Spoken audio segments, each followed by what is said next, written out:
নমস্কার, সবাইকে স্বাগতম জানিয়ে আজকের ভিডিওটা শুরু করছি। বলেন তো আজকে আমি কি রান্না করব?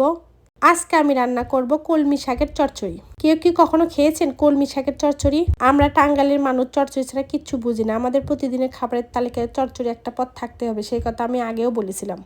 তো যাই হোক, তার জন্য আমি এখানে ফ্রেশ একদম বাগান থেকে তুলে আনা কলমি শাকগুলো নিয়েছি, সাথে নিয়েছি কয়েকটা দেশি ছোট আলু।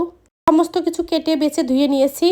এখানে আমি আলুগুলোকে ঝুড়ি ঝুড়ি করে কেটে নিয়েছি। সাথে নিয়েছি ছোট চিংড়ি মাছ, যেগুলোকে আমি পরিষ্কার করে ধুয়ে লবণ হলুদ মরিচ দিয়ে রেখেছি। প্রথমে চিংড়ি মাছগুলোকে ভেজে নিব।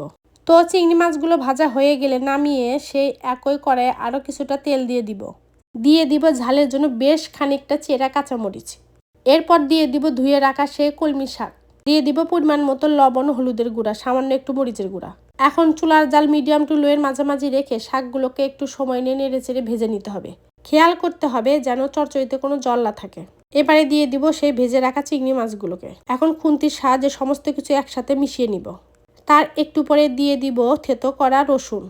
এখানে কিন্তু অবশ্যই থেতো করা রসুন ব্যবহার করবেন, এতে চচ্চড়ির স্বাদ বেড়ে যায়। রসুনগুলোকে খুন্তির সাহায্যে আবার একটু নেড়ে চেড়ে মিশিয়ে নিতে হবে, তাহলেই হয়ে যাবে। এই তো হয়ে গেছে, এখন নামিয়ে নিব।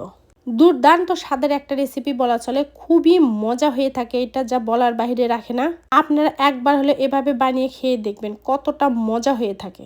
এই চচ্চড়িটা আমাদের সকলেরই খুবই পছন্দের, তাই তো মাঝে মাঝে রান্না করে থাকি। সবাই সুস্থ থাকবেন, ভালো থাকবেন।